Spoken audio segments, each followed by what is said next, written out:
The prophecy hung heavy in the air, a shroud suffocating King Pelias. It whispered of a sandal-clad stranger, a young man with eyes that mirrored the Aegean, who would wrest the throne from his grasp. Fear, a serpent coiling around his heart, drove Pelias to a desperate act. He summoned Jason, his nephew, a youth with a spirit as untamed as the sea and a glint of defiance in his eyes. With a smile as sweet as poisoned honey, Pelias proposed a seemingly impossible quest to retrieve the legendary Golden Fleece from the distant land of Colchis. Guarded by a fire-breathing dragon and coveted by King Aeetes, the fleece shimmered with magic, a prize beyond measure.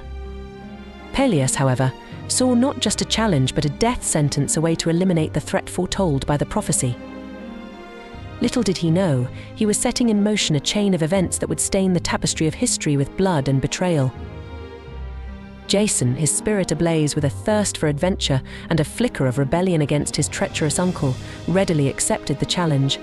He rallied a band of heroes, 50 strong, each a legend whispered on the lips of bards.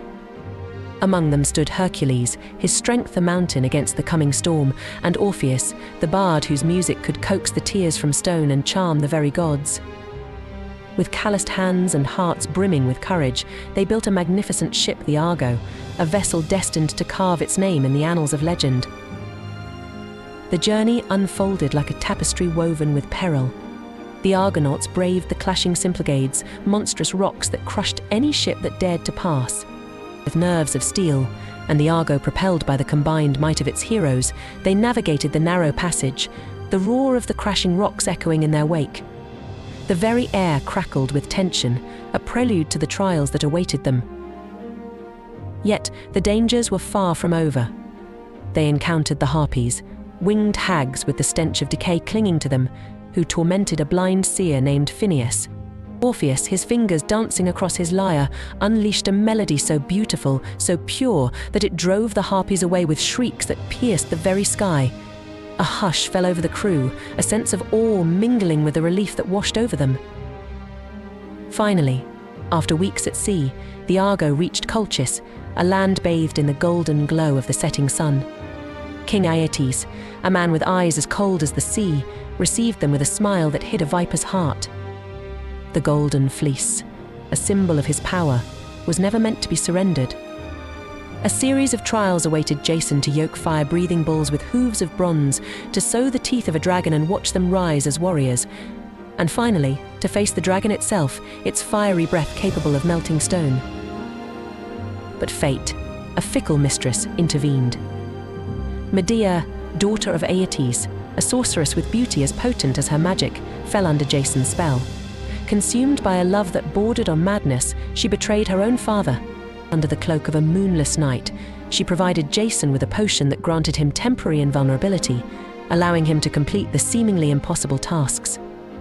With each challenge overcome, the tension mounted, a slow burning fire threatening to erupt into chaos. With the Golden Fleece clutched in his hand, Jason and Medea slipped away under the cover of darkness. But the taste of victory was bitter. Aeetes, his rage a storm brewing on the horizon, dispatched a chase party led by Medea's brother, Apsyrtos. Desperation gnawed at Jason and Medea, a serpent coiling tighter with each passing moment. Medea, her heart hardening into a block of ice, devised a horrific plan. She lured Apsyrtos into a trap and, with a swift, brutal act, murdered him. The screams of her dying brother echoed across the waves, a haunting reminder of the price of her love. News of the act reached Colchis, a wave of fury crashing upon King Aeetes. He unleashed his navy, determined to make Jason and Medea pay for their treachery. A desperate chase ensued, a game of cat and mouse played across the vast expanse of the Aegean. Medea, her sanity teetering on the edge, used her dark magic to slow their pursuers, each spell a further descent into the abyss. Finally, cornered and with nowhere left to run, she resorted to an unspeakable act. Tearing a piece of her own flesh, she threw it overboard, creating a temporary island and allowing the Argo to slip away in the ensuing confusion. The cheers of the crew were short-lived, replaced by a chilling silence. The act, a grotesque display of desperation, had irrevocably stained Medea's soul and created a chasm between her and Jason. Their journey continued, a tapestry now stained with blood. They faced the sirens, whose alluring song threatened to lure them to their doom. Orpheus, his music a shield against their seductive whispers, saved them once more. But the melody now carried a melancholic undertone, mirroring the growing despair within Jason. They navigated the treacherous straits guarded by Scylla and Charybdis, the monstrous whirlpool and the six-headed sea monster, a dance between life and oblivion.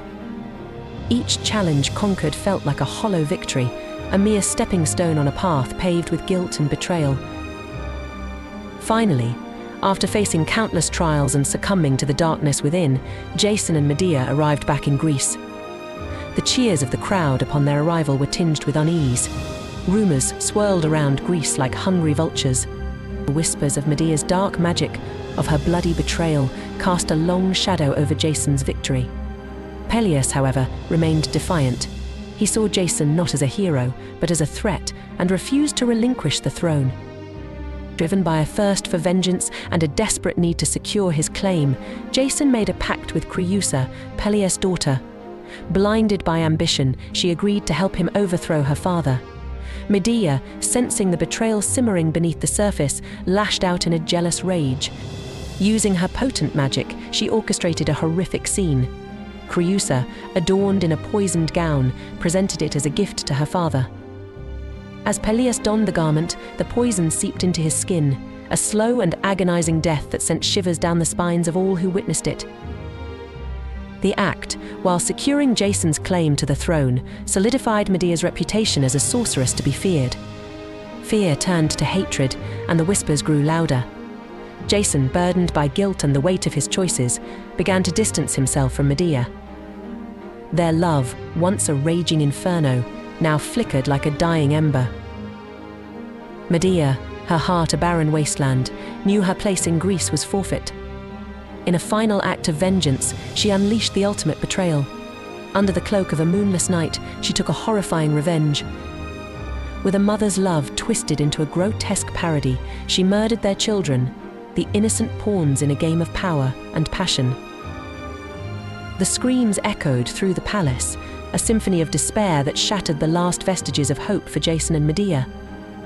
As dawn broke, she vanished, leaving behind a trail of blood and a broken man on a blood-stained throne.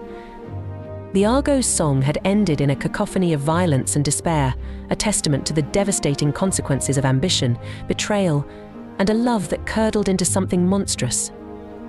The legend of Jason and the Argonauts became a cautionary tale, a reminder that even the most glorious quests could be stained by the darkness within the human heart. Yet, whispers persisted. Some say Medea escaped on a chariot pulled by dragons, her rage burning brighter than ever. Others believe she found solace in the arms of another god, forever lost to the mortal world. The true fate of Medea, like the echo of the Argo's final voyage, continues to resonate through the ages, a chilling reminder of the price of love, betrayal, and the seductive whispers of power.